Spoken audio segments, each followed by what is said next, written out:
After the death, resurrection, and ascension of Jesus, Peter started his ministry. He began to perform many miracles and heal those with pains and afflictions, and he ministered to those in need, just as he had learned from Jesus.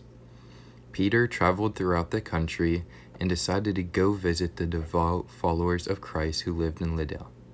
He continued to preach and help people, but then he came across a follower of Christ named Ananias.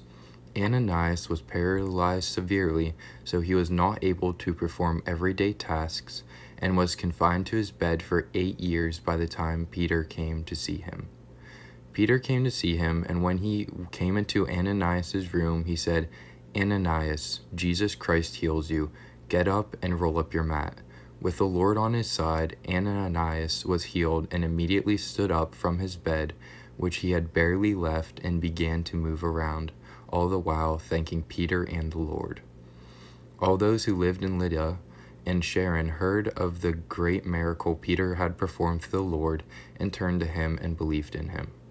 Near Lydda, there is another place heavily populated with the followers of Christ called Joppa. There is a lot of poverty in Joppa, and the disciples of the Lord ministered to their needs.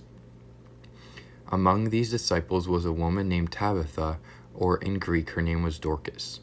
She was a firm believer in Christ, so she was always helping the poor and doing whatever she could to minister to their needs.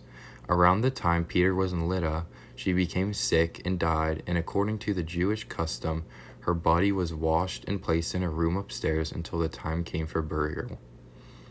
When the disciples in Sharon heard that Peter was nearby, they sent 2 men to bring him to the recently passed away Tabitha to see if there could be anything done to help her.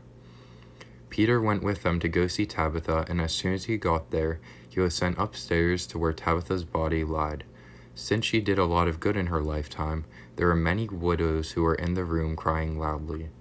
Upon seeing Peter, they all showed him the robe she had made for them and told him of all the good work she had done for them and the surrounding people of the area while she was still living. After they had finished telling him of her good works, Peter then sent them all out of the room so he could be alone with the recently dead body of Tabitha. Peter then got on his knees and prayed for some time, and once he had finished, he turned toward the dead woman, looked at her, and said, "Tabitha, get up." As soon as the words had left his mouth, she opened her eyes, looked around, and saw Peter, and then she sat up. He then took her by the hand and helped her stand up.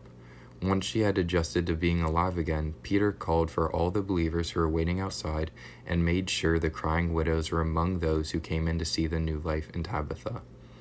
They saw that she had been raised from the dead and proclaimed their faith in the Lord.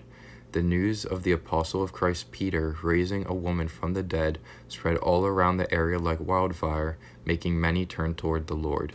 Peter then decided to stay in Joppa for a period of time and continued to preach and spread the good news while ministering to those in need while he was there. He stayed with a man named Simon who was a tanner and a devout follower of Christ.